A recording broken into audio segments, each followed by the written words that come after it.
Perkenalkan, nama saya Reka Unang dari kelas 4 MB5. Sekarang saya akan menjawab soal yang telah diberikan. Soal nomor 1. Bagaimana mengenali kebutuhan dan keinginan pelanggan? Jawabannya, riset untuk mendapatkan pandangan 360 derajat, kurangi asumsi dan mulai menggunakan data, buat buyers persona atau pesona pembeli. Carilah umpan balik dari pelanggan atau analisis pesaing.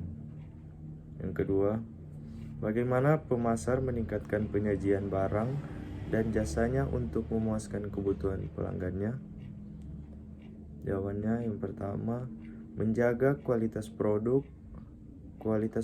maupun jasa yang Anda tawarkan adalah hal yang utama sebagai cara membangun kepuasan pelanggan.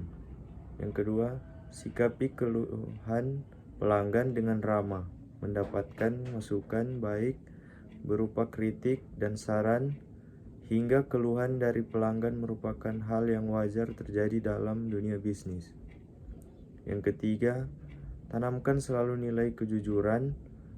Yang keempat, pelayanan yang prima. Yang kelima, berikan penawaran menarik. Pelanggan akan tertarik dengan penawaran terbaik yang diberikan oleh perusahaan.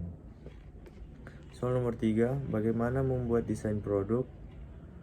Jawabannya, menetapkan visi produk, mengadakan riset produk, brainstorming dan membuat ide, pembuatan prototipe, tes pasar dan validasi, peluncuran, aktivitas setelah peluncuran.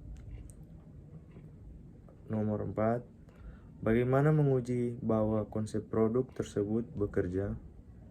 Membuat prototipe produk terlebih dahulu, evaluasi prototipe, lalu memberikan tester kepada pasar, evaluasi tester dan pasar, membuat rencana lanjutan setelah evaluasi, produksi massal, evaluasi produksi massal. Soal yang kelima, bagaimana mengembangkan kemasan dan merek? Jawabannya, uji pengemasan ramah pengiriman, sumber kemasan berkelanjutan, melakukan pengalaman unboxing, ceritakan kisah merek, kajian membutuhkan materi pendidikan, dan menonjol dari persaingan. Soal yang keenam, bagaimana pemasar menetapkan harga? Jawabannya, menghitung bahan baku produksi, menghitung upah waktu dan tenaga, menghitung operasional lainnya, menentukan harga jual. Yang ke-7, bagaimana mengatur distribusi? Jawabannya terbagi atas 7. Yang pertama, pilih distributor yang tepat. Yang kedua, distribusi melalui website. Yang ketiga, menjaga komunikasi dengan distributor. Yang keempat, pada area lokal. Yang kelima, memanfaatkan software. Yang keenam, siapkan transportasi. Yang ketujuh, menerapkan sistem COD. Dan yang ke-8, lakukan review. Soal nomor 8, bagaimana produk itu disampaikan atau diberitakan? Jawabannya, melalui website dapat membantu menjangkau target pasar yang lebih luas. Hanya perlu membuat website dan memasukkan produk-produk tersebut ke dalam website. Selanjutnya, lakukan promosi agar banyak pengunjung yang membeli produk Anda melalui website. Soal nomor 9, bagaimana pemasar mengevaluasi penjualan? Jawabannya, membuat rencana evaluasi, menentukan kriteria, pengukuran ROI atau Return on Investment, nilai penjualan, jangkauan, pemasaran, tanggapan pihak lain. Nah, soal yang ke-10, bagaimana pemasar mengembangkan rencana pemasaran berdasarkan hasil? Nomor 1, yang pertama, analisis situasi, yaitu proses perencanaan pemasaran dimulai dengan analisis rinci tentang situasi perusahaan dalam kaitannya dengan kekuatan pasar saat ini. Posisi kompetitif dan evaluasi saat ini adalah situasi hasil. Kedua, hasil analisis SWOT. Analisis SWOT ini terkait erat dengan analisis situasi. Mereka harus dipandang sebagai bagian yang saling berhubungan dalam proses perencanaan pasar. Ketiga, rencana pasar strategis. Rencana pasar strategis dimulai dengan informasi yang diberikan oleh analisis situasi dan analisis SWOT. Tujuan mendasar dari rencana pasar strategis adalah untuk memberikan arah strategis dari mana hasil target dan panduan untuk pengembangan strategi pemasaran taktis didirikan.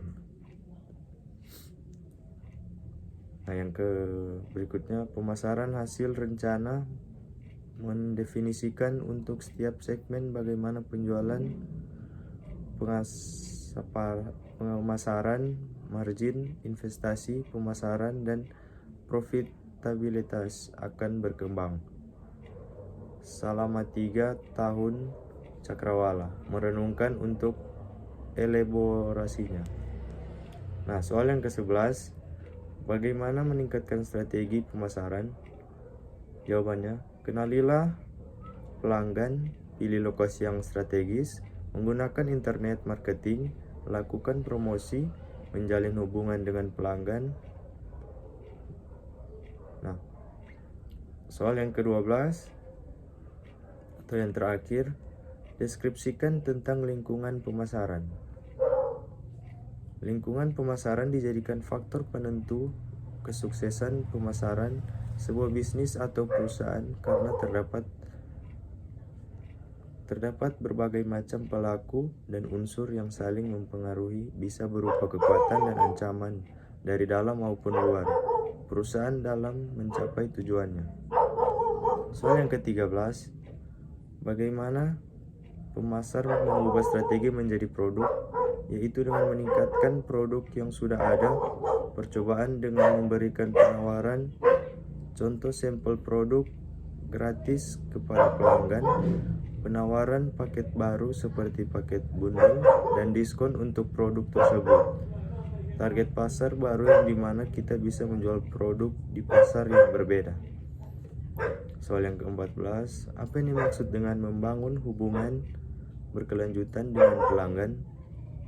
Yaitu merupakan kegiatan yang dilakukan perusahaan untuk mendapatkan kepercayaan dan kenyamanan pelanggan sehingga berdampak pada peningkatan penjualan dan bertambahnya pelanggan bisnis sehingga perusahaan mampu berkembang lebih cepat. Nah, soal yang ke-15, dapatkah kita menciptakan merek yang kuat? Jika bagaimana? Jika tidak, mengapa? Jawabannya ya bisa, yaitu dengan 1. Menetapkan tujuan dalam membangun brand. Yang kedua, identitas audiens utama Anda. Yang ketiga, teliti para kompetitor. Yang keempat, menentukan pesona brand. Yang kelima, kembangkan pesan utama.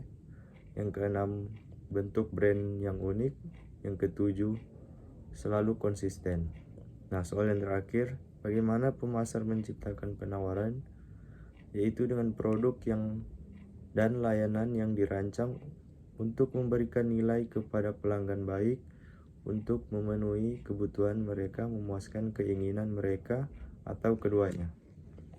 Nah, sekian jawaban dari soal-soal yang telah diberikan. Terima kasih.